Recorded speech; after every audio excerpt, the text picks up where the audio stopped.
মণ্ডলী আমরা দেখতে পাচ্ছি আমাদের মাঝে উপস্থিত হয়েছেন আমাদের আজকের অনুষ্ঠানের সম্মানিত প্রধান অতিথি এডিপিডির মহাপরিচালক বাংলাদেশ সরকারের সচিব জনাব সুকেশ কুমার সরকার স্যার।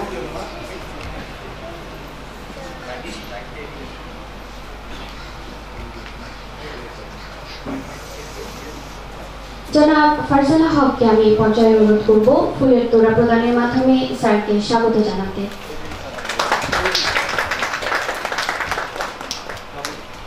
ধন্যবাদ।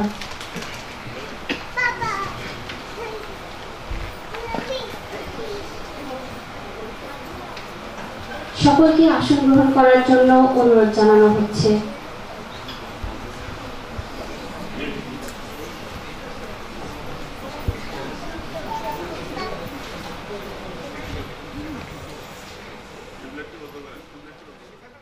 আমি মিস বলি সিংহ রায়কে মঞ্চে অবস্থান করার জন্য বিনীত অনুরোধ জানাচ্ছি।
রায়কে অসংখ্য ধন্যবাদ তার সুরভিত কণ্ঠের অসাধারণ পরিবেশনার জন্য।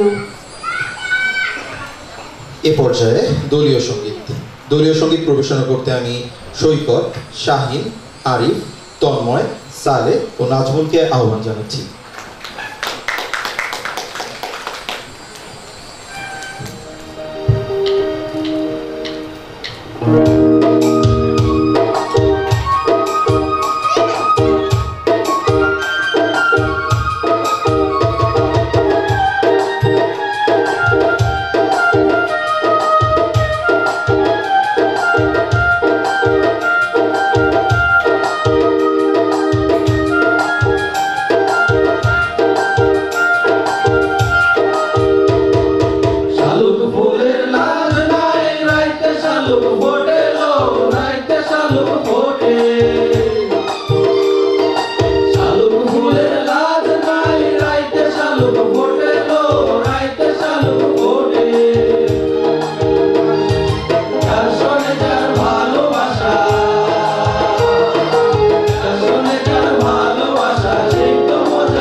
প্রাণবন্ত পরিবেশনা।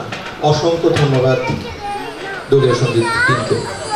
অনুষ্ঠানের এই পর্যায়ে আমাদের বহুল আকাঙ্ক্ষিত অ্যাস্ট্রো ফটোগ্রাফিক শো প্রদর্শিত হবে। আমি শোটি বড় পর্দায় চালু করার জন্য বিনীত অনুরোধ জানাচ্ছি। ধন্যবাদ।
অসংখ্য ধন্যবাদ সুন্দর পরিবেশনার জন্য।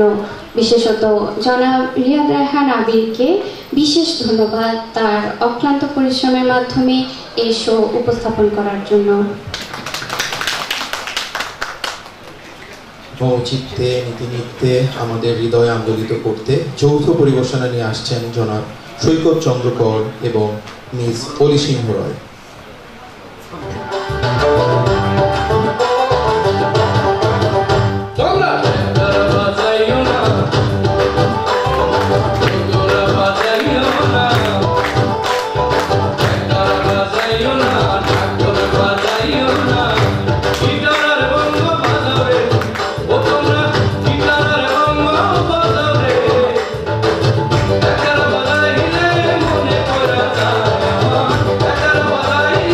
মনে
এ যেন প্রাণে ঝংকার তোলার মতন এক পরিবেশনা। অসংখ্য ধন্যবাদ ভুয়া নৃত্যশিল্পীকে। এই পর্যায়ে থাকছে একক সঙ্গীত নিয়ে আসছেন জনাব সালেম। ধন্যবাদ।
এ পর্যায়ে অনুষ্ঠান সঞ্চালনা পরিবর্তন। আমি রাফি জামিল এবার মঞ্চে আহ্বান জানাচ্ছি মিস ফারজানা হক রাসেল আহমেদ শাহিনকে পরবর্তী অনুষ্ঠান পরিচালনা করার জন্য। একই সাথে আপনাদের সকলকে অসংখ্য ধন্যবাদ জানাচ্ছি আমাদের দুজনের পক্ষ থেকে। আশা করি আপনারা আমাদের উপস্থাপনা উপভোগ করেছেন এবং আমরা আশা করছি আপনারা এই আয়োজন শেষ পর্যন্ত উপভোগ করবেন। ধন্যবাদ। তুমি দাও আমাকে অনন্ত প্রেম, তুমি দাও আমাকে। কি আবার গান হবে নাকি? এবার তাহলে ভিন্ন কিছু হোক। তাহলে কি হবে? একটা কবিতা হলে কেমন হয়? একটি আবৃত্তি, রোমান্টিক আবৃত্তি। কোন কবিতা শুনবো আমরা? আমরা তাহলে অনন্ত প্রেম কবিতা শুনি। কবিতা আবৃত্তি নিয়ে আসছে রাফি ও হাজেরা। রবীন্দ্রনাথ ঠাকুর। তোমারই যেন ভালোবাসিয়াছি শতরূপে শতবার, জনমে জনমে যুগে যুগে অনিবার। চিরকাল ধরে মুগ্ধ হৃদয়ে গাঁথিয়াছি গীতহার, কত রূপ ধরে পড়েছ গলায়, নিয়েছ সে উপহার। জনমে জনমে যুগে যুগে অনিবার। যত শুনি সেই অতীত কাহিনী, প্রাচীন প্রেমের ব্যথা, অতি পুরাতন বিরহ মিলন কথা, অসীম অতীতে চাহিতে চাহিতে দেখা দেয় অবশেষে কালের দিনের রজনী ভেদিয়া তোমারই মূর্তি এসে, চিরস্মৃতিময়ী ধ্রুব তারকার বেশে। আমরা দুজনে ভাসিয়া এসেছি যুগল প্রেমের স্রোতে, অনাদিকালের হৃদয় উৎস হতে। আমরা দুজনে করিয়াছি খেলা কোটি প্রেমিকের মাঝে, বিরহ বিধুর নয়ন সলিলে মিলন মধুর লাজে, পুরাতন প্রেম নিত্য নতুন সাজে। আজি সেই চিরদিবসের প্রেম অবসান লভিয়াছে, রাশি রাশি হয়ে তোমার পায়ের কাছে। নিখিলের সুখ নিখিলের দুঃখ নিখিল প্রাণের প্রীতি, একটি প্রেমের মাঝারে মিশেছে সকল প্রেমের স্মৃতি, সকল কালের সকল কবির গীতি। তোমারই যেন ভালোবাসিয়াছি শতরূপে শতবার, জনমে জনমে যুগে যুগে অনিবার। জনমে জনমে যুগে যুগে অনিবার। ধন্যবাদ। রোমান্টিক চিঠি নিয়ে আসছে এনএপিটির ঘরের ছেলে জারিফ। কবিতা প্রিয়তম স্ত্রী, তোমার ব্যস্ত হাসপাতাল শিফটের ফাঁকে যখন এই চিঠি পড়বে, তখন হয়তো হাতে থাকবে এক কাপ চা আর পাশে টেবিলে শুয়ে থাকবে এক প্লেট তেলে ভাজা কিছু, যা তুমি রোগীদের এড়িয়ে চলতে বলো অথচ নিজে টপাটপ খেয়ে ফেলো। জানো, পুষ্টি ও খাদ্যবিজ্ঞান নিয়ে পড়াশোনা করার পর থেকেই জীবনের প্রতিটি সম্পর্ককে আমি এক একটা পুষ্টি উপাদানের সাথে মেলাতে শিখেছি। যেমন আমাদের দাম্পত্য সম্পর্ক, একেবারে পরিপূর্ণ 5 তারকা মানের ব্যালেন্স ডায়েট। তুমি হলে আমার ক্যালসিয়াম, কারণ তোমার উপস্থিতি ছাড়া জীবন দাঁড়াতেই পারে না। তুমি আমার আয়রন, কারণ কঠিন সময়ে আমাকে শক্তির যোগান দাও। তুমি আমার ওমেগা 3 ফ্যাটি অ্যাসিড, কারণ তুমি আমাকে চিন্তার ঝড় থেকে বাঁচিয়ে রাখো। তুমি আমার জিঙ্ক, কারণ তোমার উপস্থিতি ছাড়া আমার ইমিউন সিস্টেম দুর্বল হয়ে পড়ে। তুমি আমার ম্যাগনেসিয়াম, কারণ তোমার সাহচর্যে থাকলে আমার সব স্ট্রেস দূর হয়ে যায়। কিন্তু সমস্যা হলো, বিয়ের পর থেকে আমার খাদ্যাভ্যাসে এক বিপজ্জনক পরিবর্তন এসেছে। আগে যেখানে আমার প্লেট সাজানো থাকতো রঙিন শাকসবজিতে, এখন সেখানে ভরপুর মাংস আর বিরিয়ানি। আমি একদিকে বলি ভিটামিন সি খাও, ইমিউনিটি বাড়বে, আর তুমি অন্যদিকে হাসি দিয়ে প্লেটে মিষ্টি এগিয়ে দিয়ে বলো নাও মিষ্টি খাও, ভালোবাসা বাড়বে। এই যে দ্বন্দ্ব, এই যে কনফ্লিক্ট, এটা আমার কোনো গবেষণার বইতে লেখা নেই। এনএপিডির কনফ্লিক্ট ম্যানেজমেন্ট সেশনও আমাকে এর কোনো উপায় বাতলে দিতে পারেনি। আমি পুষ্টিবিদ হয়ে বলি, পরিমিত ক্যালোরি গ্রহণ করো, অতিরিক্ত ফ্যাট এড়িয়ে চলো, আর তুমি এক হাতে এক প্লেট বিরিয়ানি নিয়ে বলো একদিন বেশি খেলে কিছু হবে না, স্বামীকে একটু ভালোবাসা দিলে দোষ কি? এরকম পরিস্থিতিতে আমার বৈজ্ঞানিক জ্ঞান আর স্বামীসুলভ ভালোবাসার মধ্যে সংঘর্ষ বাধে। এনএপিডির নেগোসিয়েশন সেশন অ্যাটেন্ড করেও কিচ্ছুটি মাথায় ঢুকলো না। আমার পুষ্টিবিদ সত্তা বলে ব্যালেন্স ডায়েট মেনে চলতে হবে, আর তোমার ভালোবাসার সত্তা বলে তুমি না খেলে আমার মন ভরে না। এই দুয়ের মধ্যে পড়ে আমি এমন এক অবস্থায় পৌঁছেছি যে অফিসে সহকর্মীরা বলে, ভাই বিয়ের পর তোমার গালটা এত গোল হলো কিভাবে, শার্টের নিচে ভুঁড়িটা উকি দিচ্ছে যে। আমি হাসি দিয়ে বলি, এটা ওমেগা 3 ফ্যাটি অ্যাসিডের কাজ। আমার স্ত্রী আমাকে ভালোবেসে প্রতিদিন স্বাস্থ্যকর খাবার খাওয়ায়। একদম ডাহা মিথ্যে কথা। তুমি ডাক্তার, তুমি জানো মানুষের শরীরের জন্য কতটা কি দরকার। আর আমি পুষ্টিবিদ, আমি জানি কোন খাবারের মধ্যে কি উপাদান আছে। কিন্তু তবুও আমাদের খাবারের প্লেটে প্রতিদিন যে যুদ্ধ চলে তার কোনো বিজ্ঞানসম্মত ব্যাখ্যা নেই। সুনজুর আর্ট অফ ওয়ার বইটা ভাবছি এবারে পড়েই ফেলবো। তুমি বলো, তুমি এত চা খাও কেন? আমি বলি, 1 কাপ চা মানে অ্যান্টিঅক্সিডেন্টের শক্তি। তুমি বলো, তুমি এত ফল খাও কেন? আমি বলি, ফলের ফাইবার হজমে সাহায্য করে। পরক্ষণে আমি বলি, তুমি এত মিষ্টি খাও কেন? তুমি বলো, মিষ্টি খেলে মেজাজ ভালো থাকে। এই একেবারে নির্জলা মিথ্যে কথা। এই যে আমাদের কথোপকথন, এটাও এক ধরনের পুষ্টি, বুদ্ধির, যুক্তির আর ভালোবাসার। তবে শোনো, তোমার একারই কি আমাকে নিয়ে অভিযোগ করার সুযোগ আছে? আমি কি পারি না একটু অভিযোগ করতে? তুমি সারাদিন রোগীদের নিয়ে ব্যস্ত থাকো, কাজের চাপে খাবার পর্যন্ত সময় পাও না। ডাক্তার হয়ে তুমি কি জানো না সময় মতো খাবার খাওয়া কতটা গুরুত্বপূর্ণ? আমি বলি, সকালটা একটা ভালো নাস্তা দিয়ে শুরু করো। তুমি বলো, আজ না, পরে খাবো। এই যে অবহেলা, এটা কি ঠিক? তুমি আমার জীবনসঙ্গী, তুমি আমার সবচেয়ে গুরুত্বপূর্ণ নিউট্রিশনাল কম্পোনেন্ট। তুমি আমার কার্বোহাইড্রেট, কারণ তুমি আমার প্রতিদিনের শক্তির উৎস। তুমি আমার ওমেগা 3 ফ্যাটি অ্যাসিড, কারণ তোমার ভালোবাসা আমাকে সবসময় সঠিক সিদ্ধান্ত নিতে সহায়তা করে। তুমি আমার ভিটামিন ডি, কারণ তোমার হাসি ছাড়া আমার মনটা মেঘলা হয়ে যায়। তবে একটা কথা, তুমি যদি কখনো বেশি বিরিয়ানি খাওয়ানোর চেষ্টা করো, তাহলে আমি কিন্তু পাল্টা গাজর শাকসবজির ডায়েট চাপিয়ে দেব। কারণ সম্পর্কের মতো পুষ্টিও হতে হয় ব্যালেন্সড। খাবারের ভারসাম্য যেমন দরকার, ভালোবাসার ভারসাম্য তেমন জরুরি। ইতি তোমার আজীবনের নিউট্রিশনিস্ট। ধন্যবাদ। দেখুন আমাদের কথা ছন্দে কত মিল। এবার হয়ে যাক একটি গান, আকাশের হাতে আছে একরাশ নীল। তবে শুনুন কয়েকটি কলি, আসছে ফিরোজা ও উল।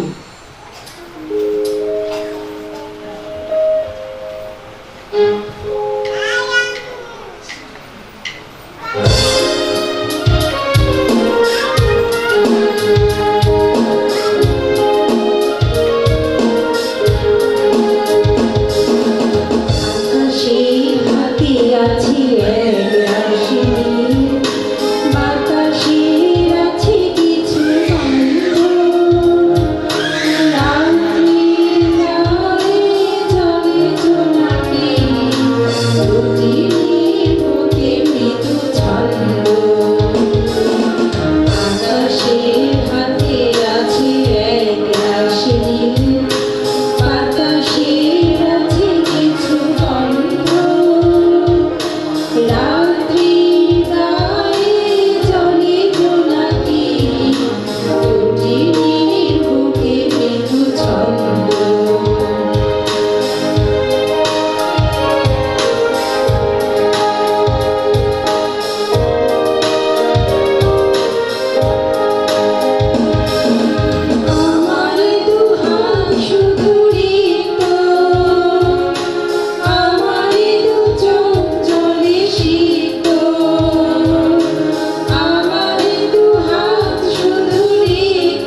হয়?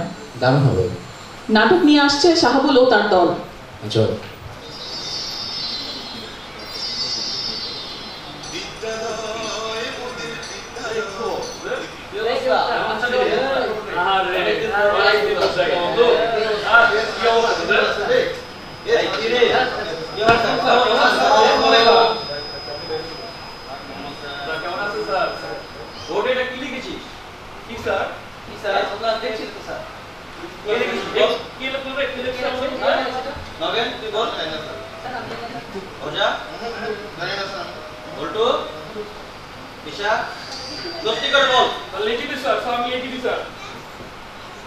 কান ধরে ক্লাস থেকে বের করে দেবো, আমার কাছে কোনো বেয়াদব থাকতে পারবে না। বল সত্যি করে বল।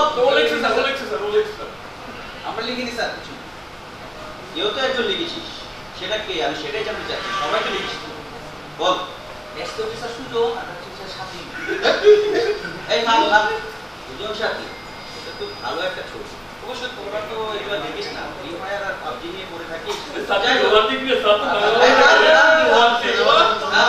বস আপনি সেরো আছেন। বস বস তোদের রোল কল করি।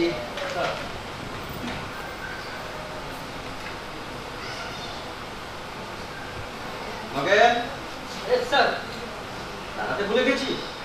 বলে দাও, দাঁড়িয়ে তারপরটা দিন দিবা। আপনার এখানে স্যার চুপ থাক, বস। ভজা ইয়েস স্যার।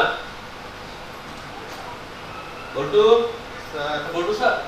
স্যার স্যার তুই বস। ঈশা বস। তুই এসেছিস? তুই স্যার রেগুলার সাথে আসিস না, তোর তো সবসময় জানি মাথা পায়খানা থাকে। তুই তো রেগুলার কাছে আসতে স্যার সুস্থ স্যার ছুটি ছিল তাই বল। তাই তো দেখছি তোকে তো রেগুলার কাছে পাই না। বস।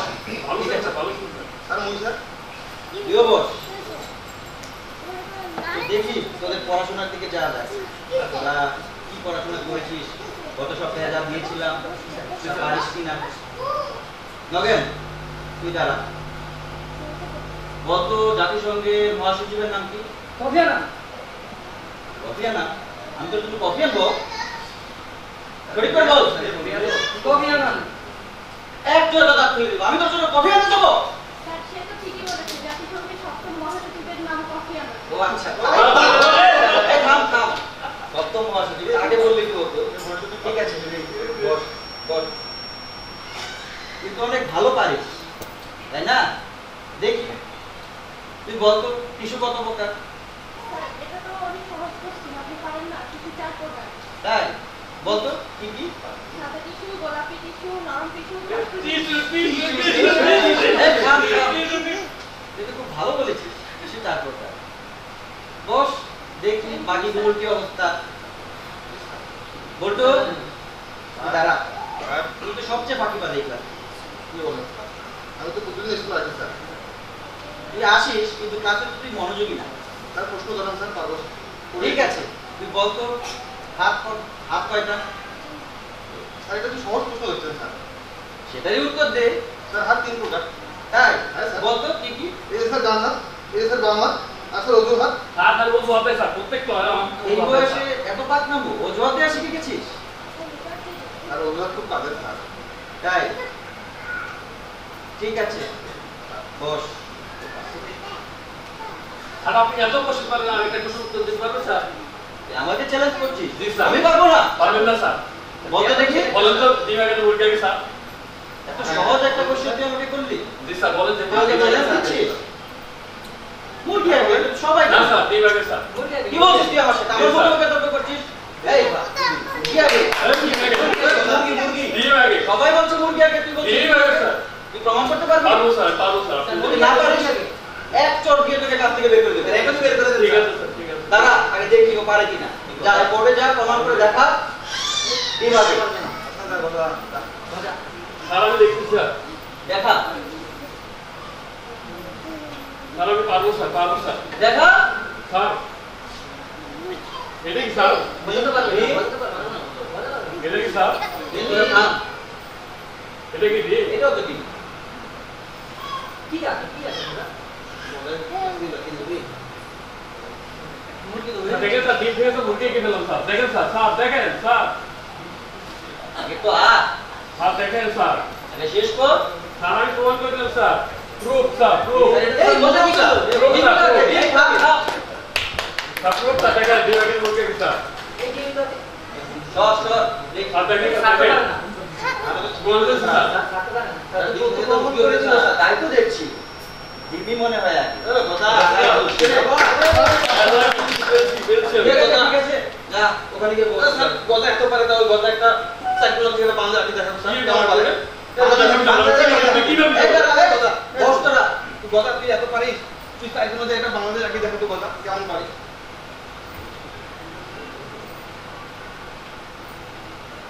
গজা এই যে সাইকেল না, তুই একটা বাংলাদেশ রাখি দেখাতো। হ্যাঁ আমি দেখাবো, দেখ দেখ এইটা কোন ভাই?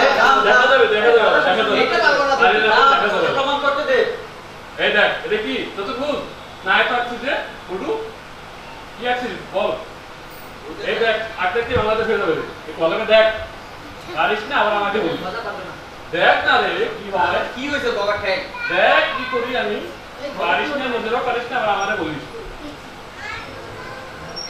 দেখ কি কাটি আমি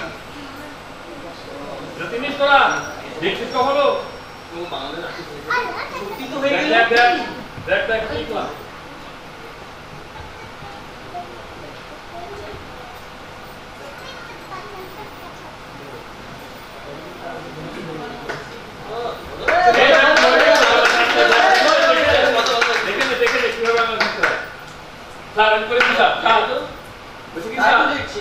বাংলাদেশের মানচিত্র কিন্তু অনেক ব্রিলিয়ান্ট রে। সেটাই, তোরা সবাই ওকে এখন থেকে ফলো করবি, ঠিক আছে? আর আমরা সবাই এই মানচিত্র শুধু বোর্ডে নয় সকলে আমাদের বুকে ধারণ করব এই প্রত্যাশায় আমাদের নাটক শেষ, সোনার বাংলা।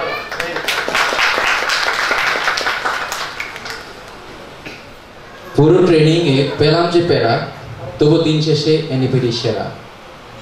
এ পর্যায়ে আমাদের প্রিয় এনইপিডি কে নিয়ে স্বরচিত কবিতা আবৃত্তি করতে আসছে সুজন। এনইপিডিতে কাটানোর সময় আমাদের দিয়েছে জ্ঞান, সম্পর্ক আর স্মৃতির গভীরতা, এবং সেই অনুভব থেকেই লিখেছি কিছু কথা যা রূপ নিয়েছে একটি কবিতায়, এবং এই কবিতাটি আমাদের সকলের সম্মিলিত অনুভবের একটি প্রতিফল, যেটির নাম দিয়েছি এনইপিডি, এক অসমাপ্ত অনুভব। সকলের প্রতি শ্রদ্ধা এবং কৃতজ্ঞতা নিয়ে আপনাদের জন্য কবিতাটি নিবেদন করছি। আমি মোহাম্মদ সুজন ইসলাম।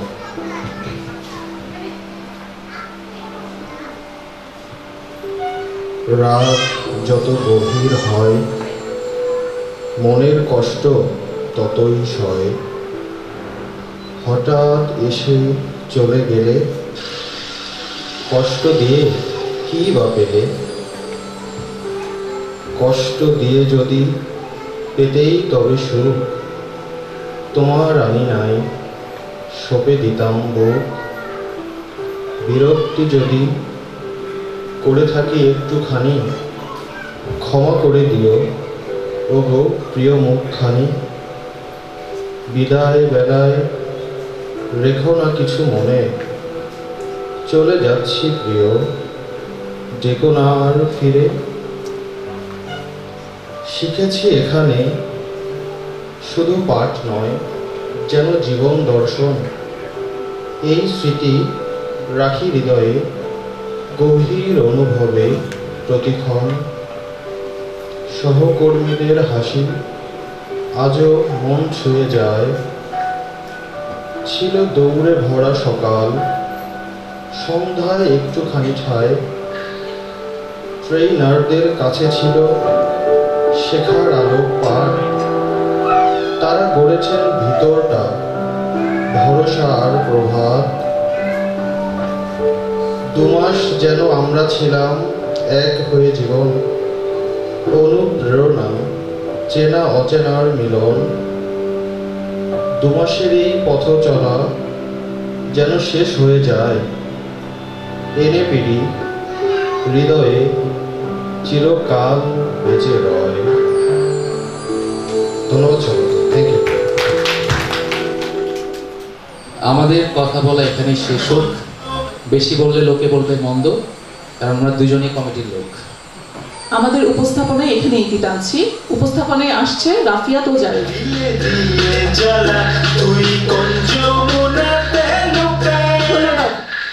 ফারজানা ও শাহিন। এ পর্যায়ে আমাদের অনুষ্ঠানের অন্যতম আকর্ষণ র্যাম্প শো। র্যাম্প শোতে অংশ নেবেন 29তম ব্যাচের 5টি জুটি। আমি র্যাম্প মডেলদেরকে নিজের নিজের অবস্থান গ্রহণ করার জন্য অনুরোধ জানাচ্ছি।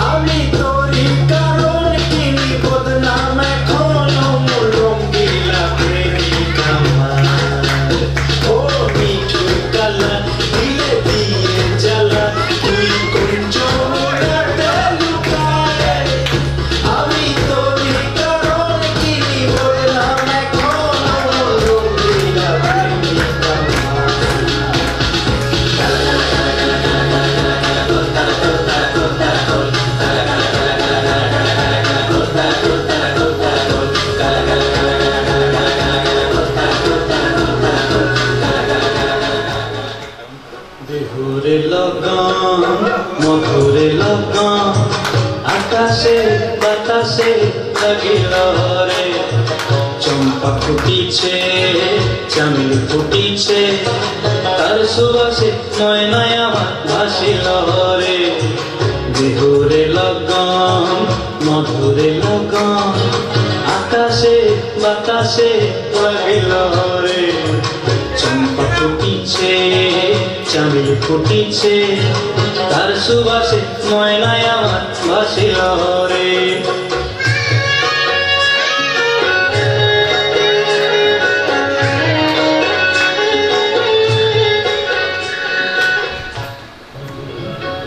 এই পথ যদি না শেষ হয়, তবে কেমন হতো তুমি বলো তো? এই পথ যদি না শেষ হয়, তবে কেমন হতো তুমি বলো তো? যদি পৃথিবীটা স্বপ্নের দেশ হয়, তবে কেমন হতো তুমি বলো তো? এই পথ যদি না শেষ হয়, তবে কেমন হতো তুমি বলো তো?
জারিফ, আপনার কি মনে হচ্ছে না কেউ বিশেষভাবে ধন্যবাদ পাওয়ার যোগ্য এখন? অবশ্যই তাদের মধ্যে আন্ডারস্ট্যান্ডিং খুবই ভালো ছিল। ধন্যবাদ ভাবি এবং দুলা ভাইরা আপনাদের অসীম ধৈর্যের জন্য। এ পর্যায়ে আমাদের মাঝে কবিতা নিয়ে আসছেন শাহাবুল এবং অলি। তারা পাকা কথা নিয়ে আসছেন, ভয় পাবেন না, পাকা কথা কবিতা নিয়ে আসছেন। শুধু উপভোগ করুন স্বপন গাঙ্গুলির পাকা কথা।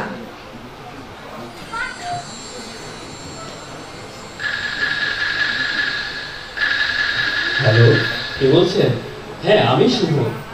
আমি নন্দিতা বলছি, নন্দিতা বোস। নন্দিতা? কোন নন্দিতা? বারে, এরই মধ্যে ভুলে গেলেন? পরশুদিন আপনি যাকে দেখে দিলেন। হ্যাঁ হ্যাঁ, বলুন। আমার নাম্বার কোথায় পেলেন আপনি?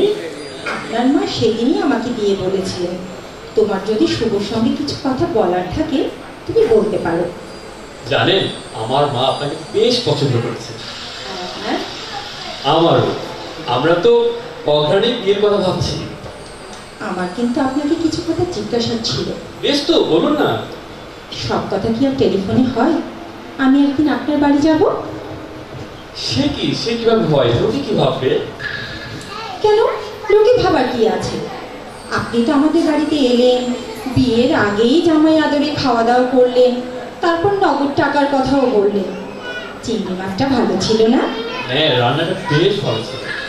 ইলিশ মাছটা কিন্তু গঙ্গার ছিল, 500 টাকা কেজি, 1 কিলো 250 ছিল। এত সব কি দরকার ছিল বলুন তো? বারে, আপনি মেয়ে দেখতে আসবেন, আপনাকে খুশি করা তো আমাদের কর্তব্য। ছেলের বাড়ি বলে কথা। যাক, কবে যাব বলুন তো? বলছিলাম কি, আমরা যদি একটু রেস্টুরেন্টে বসে। তা কি করে হবে? লোকেশনটা দেখে আসতে হবে না? আমি যে বাড়িটায় বিয়ের পরে যাব সেই বাড়িটা একটা দেখে নিতে হবে না? যদি কোনো অ্যাডিশন অল্টারেশন করতে হয়। তাহলে আসবেন ওই? হ্যাঁ মশাই, হ্যাঁ। আচ্ছা, তাহলে রোববার আসুন। রোববার অসম্ভব, আমার নাচের ক্লাস আছে। আমি বরং শনিবারই যাব। শনিবার তো আমার অফিস। ছুটি নেবেন? আমার জন্য এতটুকু করতে পারবেন না? ঠিক আছে বাবা। শুনুন, সকালেই যাব কিন্তু আপনার ওখানেই খাওয়া দাওয়া শেষ করে আরেকটা জায়গায় ইন্টারভিউ নিতে যাব। তাদেরও কিন্তু আমাকে বেশ পছন্দ হয়েছে। আমার অবশ্য আপনাকেই বেশি পছন্দ। দেখুন না, তারা আবার নগদ টাকা চায়নি, গাড়ি চেয়েছে। কি অন্যায় বলুন তো? টাকা নিলে ঝামেলা মিটে যেত। গাড়ি কিনবে। সেই জন্য তো আমি টাকা চেয়েছি। ওই জন্যই তো আপনাকে আবার বেশি পছন্দ। Thank you. শনিবার তাহলে দেখা হচ্ছে কিন্তু। ও ভালো কথা। চিকেন করবেন না যেন, আমি আবার মাটনটাই প্রেফার করি। আপনার ঝাঁকড়া ঝোলটা কিন্তু ফ্যান্টাস্টিক। আপনার মা, আমার শাশুড়ি, খুব পার্শে মাছের গল্প করছিলেন। পার্শে মাছের ঝাল অবশ্যই খাবো। এবার রাখি। হ্যালো হ্যালো, ঠিক আসবেন কিন্তু। শনিবার আমি অফিস শেষ করে আপনার অপেক্ষায় বসে থাকবো কিন্তু। তা থাকুন, বাজার করতে ভুলবেন না যেন। আর শুনুন, চালটা যেন সরু হয়। মোটা মাথা আর মোটা চাল আমার একদম সহ্য হয় না। রাখি, শুভরাত্রি। আমার নামের সঙ্গে রাত্রে চলিয়ে দিলে? ও, আপনার নাম শুভ তাই তো? রাত্রিতে আপনার এত আপত্তি কিসের? শুভকে তো নিবিড়ভাবে রাত্রিতেই পাওয়া যায়। বিষম খেলেন, আর কতদিন খাবেন কে জানে। রাখি।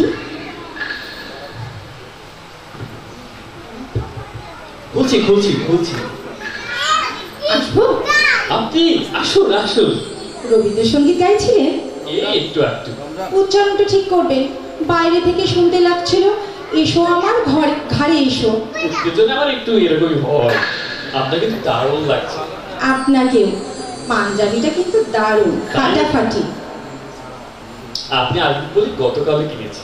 কেন, পাঞ্জাবি ছিল না বুঝি? ছিল, পুরানো। তাই পড়তে বাজে পয়সা খরচ করেন কেন? আচ্ছা, আপনার মা কোথায়? আমার মা খালাকে দেখতে গেছে। খালা বেশ অসুস্থ। আর আমার পার্শে মাছের ঝোল? টেনশন নেবেন না, আমার মা সব রান্না করে গেছে আপনার জন্য। নতুন বউ হবে, করবে না? চলুন এবার বসা যায়। চলুন। আপনি সেদিন এক্সাক্ট আপনার মাইনেটা কিন্তু আমাকে বলেন নাই। কত আর হবে, কেটে কুটে 27-28। বেশি বাড়ছে, একবার ভেরিফাই করে নেব কিন্তু। আছে, দিচ্ছি। আপনার সেভিংস কিরকম? ফিক্সড ডিপোজিট আছে? কোন কোন কোম্পানির শেয়ার আছে? বাবা, আপনি একদম ইন্টারভিউ নিচ্ছেন আমার। আপনার মাও কিন্তু আমার সেদিন বেশ ভালো ইন্টারভিউ নিয়েছিলেন। আমি কোন রান্নায় কোন মশলা ব্যবহার করি সেটাও কিন্তু জিজ্ঞাসা করেছিলেন। আপনিও আমার এডুকেশনাল সার্টিফিকেট দেখতে চেয়েছিলেন। ও ভালো কথা, আপনার অফিসে কি নাইট ডিউটি আছে? কেন বলুন তো? সমীক্ষায় দেখা গেছে যেসব হাজবেন্ডের নাইট ডিউটি থাকে তাদের বেশিরভাগই ধীরে ধীরে যাচ্ছে, আই মিন ডিভোর্স হচ্ছে। আমি কি করে বলবো? মনে হয় ওয়াইফদের একঘেয়েমি কাটানোর জন্য হাজবেন্ডের নাইট ডিউটি প্রয়োজন। আমার নাইট ডিউটি আছে। বাহ, ফুল মার্কস। হ্যাঁ, মার সাহেবের মতোই। একটু সড়ক খাবেন? ভুঁড়িটা কিন্তু একটু কমাতে হবে। পাঞ্জাবিটা একটু তুলুন তো, তুলুন তুলুন। কি কিছু করছেন? লজ্জার কি আছে, বাড়িতে তো আর কেউ নেই। তাছাড়া মনে হচ্ছে আপনি মাকে ইশারা করেছিলেন আমার চুলটা খুলে দেখানোর জন্য। বিশ্বাস করুন, আমি পুরো ইশারা করিনি। আরে বাবা, করেছিলেন। বাসটা কেমন দেখলেন বলুন তো এবার? বেশ তো, ধন্যবাদ। এবার তাহলে আসা যাক। ভালো থাকবেন, কখনো ভুলবেন না আমাকে। ফোন করে রিসিভ করতে হবে কিন্তু। আচ্ছা মশাই, আচ্ছা। ধন্যবাদ। ধন্যবাদ শাহাবুল ও অনিকে। এই পর্যায়ে আমাদের মাঝে স্ট্যান্ড আপ কমেডি নিয়ে আসছেন শাহাবুল। আসসালামু আলাইকুম।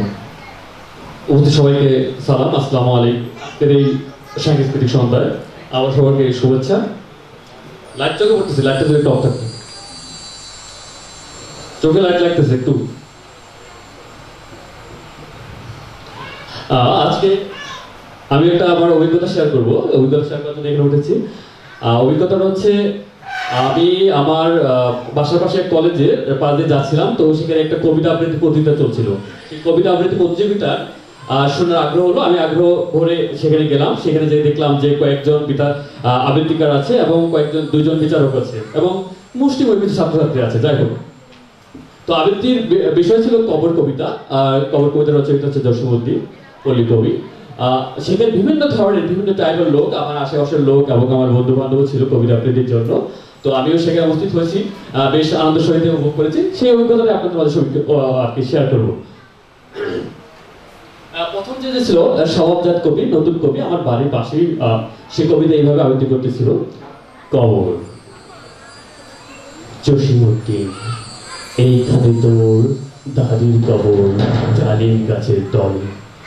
30 বছর ভিজায় রেখেছি দুই নয়নের জলে। এতটুকু তারে ঘরে এনেছিল সোনার মতো মুখ, পুতুলের ভেঙে গেলে বলে কেঁদে ভাষাই তো মুখ। যাই হোক, প্রথম কবিতার যে কবি তার একটু মেলে ভাব, কবি স্বভাব এইভাবে ছিল। তো তার পরবর্তীতে যে কবি আবৃত্তিকার আসলো, সে হচ্ছে এলাকার নেতা, খুব পার্টি নেতা, খুব ভাবসাব, খুব ভাব, এমন ভাব মানে বিচারক ভয় পেয়ে গেছে কি নাকি হয়। তো উনি যখন মঞ্চে উঠলেন, আমিও ভয় পেয়ে গেছিলাম। তা উনি এইভাবে কবিতা আবৃত্তি করতেছিলেন। কবর জসীমউদ্দিন, এইখানে তো দাদির কবর ডালিম গাছের তলে। 30 বছর ভিজিয়ে রেখেছি দুই নয়নের জলে। তো এইভাবে রাজনৈতিক নেতার বক্তৃতা শুনে বিচারক তো দৌড়ে পালিয়ে যাওয়ার অবস্থা। তো আমি তো বেশ মজা পেলাম, আমিও ভয় পেয়ে গেছি।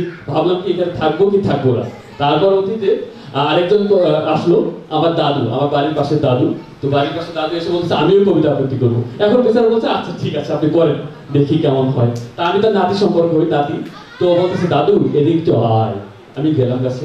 তো যাওয়ার পর কবর জসীমউদ্দিন, নাতি এইখানে তো দাদির কবর ডালিম গাছের তলে। এইখানে তো দাদির কবর ডালিম গাছের তলে। 30টা বছর পিছিয়ে রেখেছি, 30টা বছর রেখেছি দুই নয়নের জলে। এতটুকু তারে ঘরে এনেছে নাতি রে, নাতি কোলে আয়, কোলে আয়। এতটুকু তারে ঘরে এনেছে সোনার মতো মুখ, পুতুলের বিয়ে ভেঙে গেল বলে কেটে বাজায় তবু।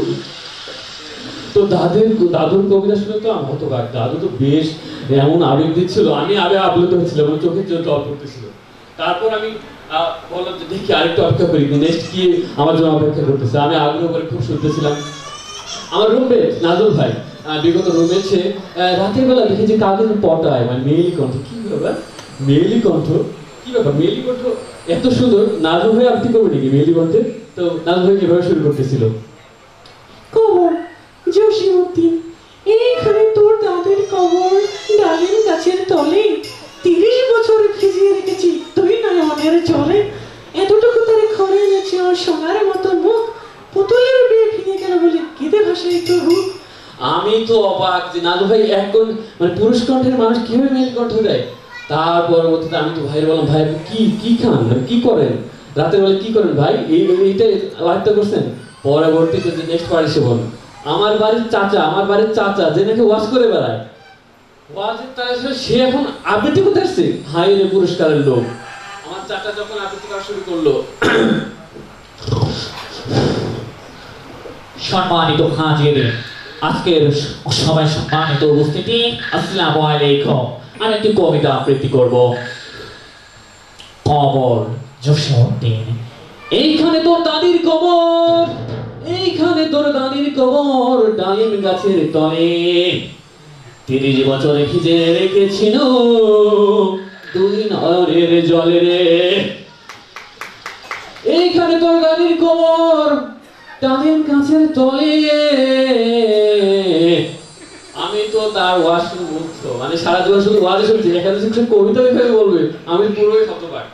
পরবর্তীতে চাচার সেশন শেষ, আমি বললাম এত সারপ্রাইজ, একটার পর একটা সারপ্রাইজ, একটার পর একটা সারপ্রাইজ, দেখি নেক্সট সারপ্রাইজটা কি হয়। তো নেক্সট সারপ্রাইজটা তো আমাকে হতবাক করে দিল। ওরে বাবা রে, কি পারফরম্যান্স!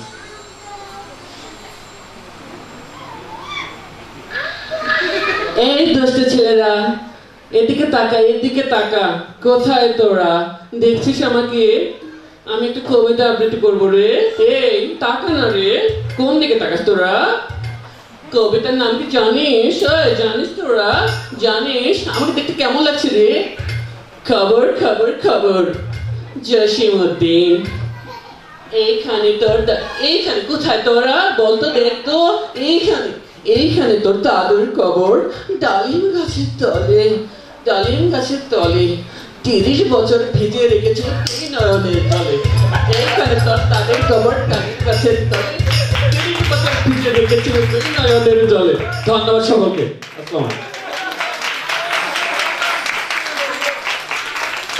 ধন্যবাদ শাহাবুলকে তার মজার পারফরমেন্সের জন্য।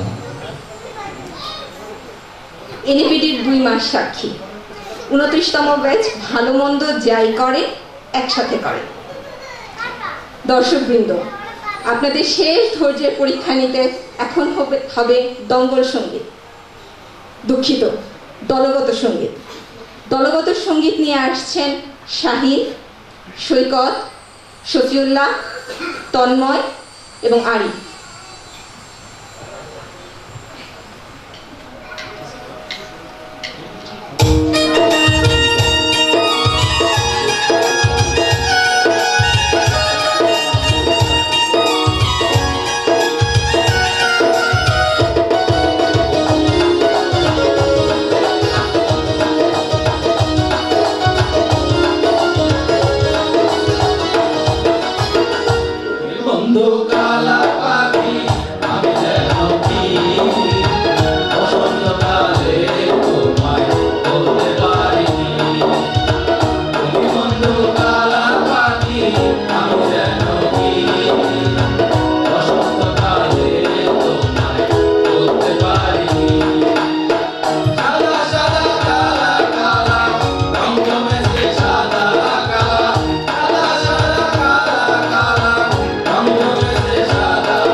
ধন্যবাদ সুখী।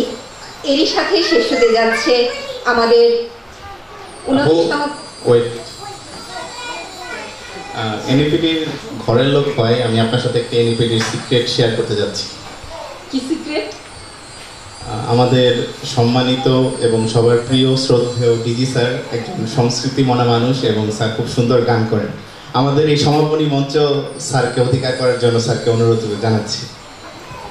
দর্শক মণ্ডলী, আপনাদেরকে স্যারের সঙ্গীত উপভোগ করার জন্য অনেক অনেক আমন্ত্রণ। সকলকে শুভ সন্ধ্যা। আজকে এই সাংস্কৃতিক অনুষ্ঠান এবং গেস্ট নাইটের শিরোনাম হচ্ছে সন্ধ্যা কানন। আজকে এই আপনাদের সকলের পারফরমেন্সের আনন্দের সাগরে আমরা সবাই করেছি অবগাহন। সব কিছু মিলেছিল অসাধারণ। আপনাদেরকে প্রাণ ঢালা অভিনন্দন।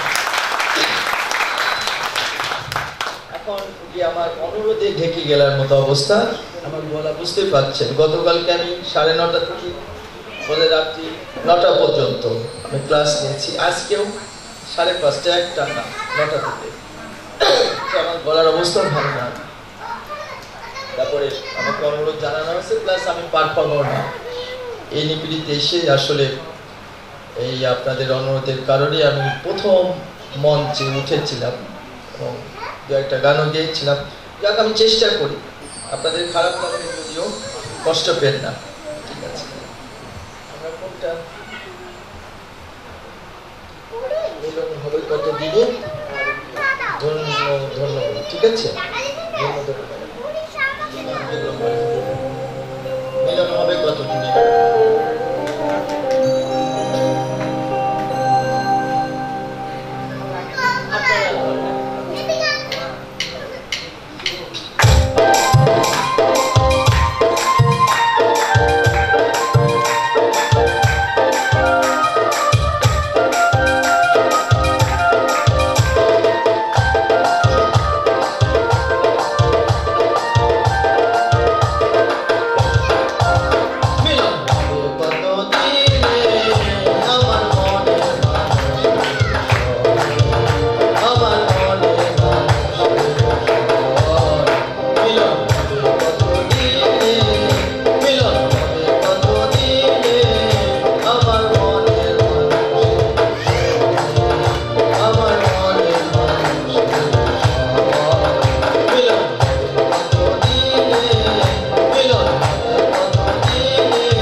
মহোদয়ের অনুমতিক্রমে আমাদের অনুষ্ঠান সন্ধ্যা কাননের এখানেই সমাপ্তি ঘোষণা করছি।